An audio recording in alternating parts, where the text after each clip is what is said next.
Hello YouTubers, welcome to Hornby's YouTube channel. It's Hornby speaking. Some time since I spoke to you, but I've got enough material here now to put a clip together. What you're looking at here is one of the old Cayley 422s, an old trying Hornby. I found an old body in a box, found a brand new chassis on eBay, and I'm going to marry it to this old Dean Goods tender here. It should make quite an interesting Loco. So that's one project I've got on the go. Another project here, I found these old signals, colour light signals here. I've tested them, they all work, so I've just got to put some extra wire on there. That was in an old rubbish box at a swap meet I went to recently. So I only paid a few dollars for it, so I'm going to try and get those going. And over the back there, I sent away for this from your Swindon Museum over there in Wiltshire, and it's a half-relief building made by Bartman Seacraft as the Swindon Works entrance, which I thought was rather nice. Very expensive. I think it was priced originally at £59.99, and obviously because they weren't selling too many, they've knocked £20 off. So very nice half-relief building there, and I've got a few along there now, so it's starting to look not too bad at all. But the main reason for the clip today is a quick review of, believe it or not, this is going to be quite a rare beast for some of you I'm sure, but a black early BR livery 42XXGWR tank as used in the Welsh valleys for hauling those coal trains, and it's got an appropriate load of coal wagons, as you will see when I get her running.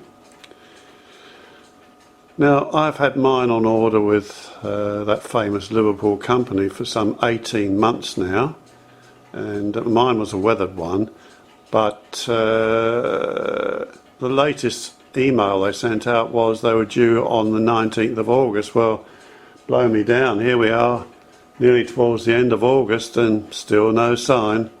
We know Hornby have got these terrible problems with supply problems from China, and a few of these became available a few months ago. I know I wasn't one of the lucky ones to get one, but I actually found this in my local hobby store, Hobby Rama, in Stafford in North Brisbane. I happened to go in there with a mate, and there was one sitting on the shelf. I couldn't believe it.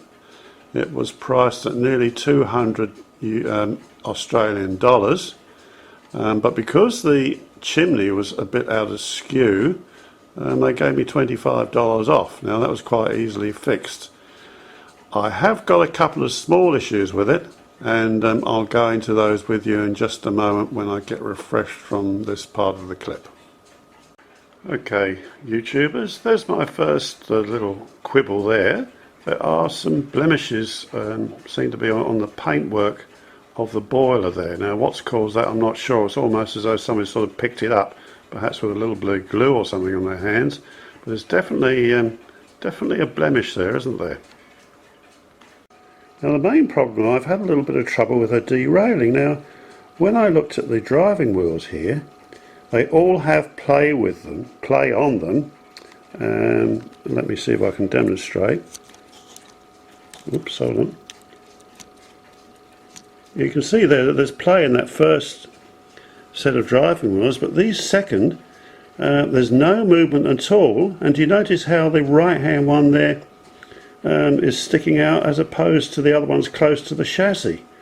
Now I think this is causing a few problems on curves, so I'm not sure whether this is a production problem or what. If any of you out there have got this Loco and got the same problem, I'd like to know, because it is, as I say, it's only derailed a couple of times and seems to be all right, but it doesn't look right to me. What do you think? Apart from that, there's no sprung buffers. That's not a problem. They're only an unnecessary luxury anyway. Apart from that, seems to be up to Hornby's usual standard. And I've got a little bit of issue too with the motor. It's not as smooth as the usual Hornby or the 5-pole motors used to be. Whether this is one of the ones that they said they were going to produce with 3-pole motor with a flywheel. I haven't had the top off, so I don't know. But and it makes a sort of buzzing noise when it's going round, which is not really a good sign, is it? So all in all, I'd give it, say, 6.5, 7 out of 10. It's such a shame that Hornby have got these massive problems. To be honest with you, unless they can get their act together with production, I think that they will go to the wall or be taken over by Bartman or perhaps a big American company. I cannot see them surviving without being able to get out this new production. Having said that, I noticed the Cock of the North P2. We've seen fully painted boilers now, pictures of them from the Hornby site. So they seem to be pressing on with that.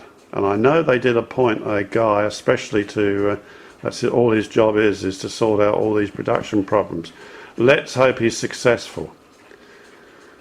I wonder if anybody's done the homework at Hornby on the cost of possibly transferring the production back to Europe or India or somewhere else, because I've heard that China's production costs are going up by 20% per annum.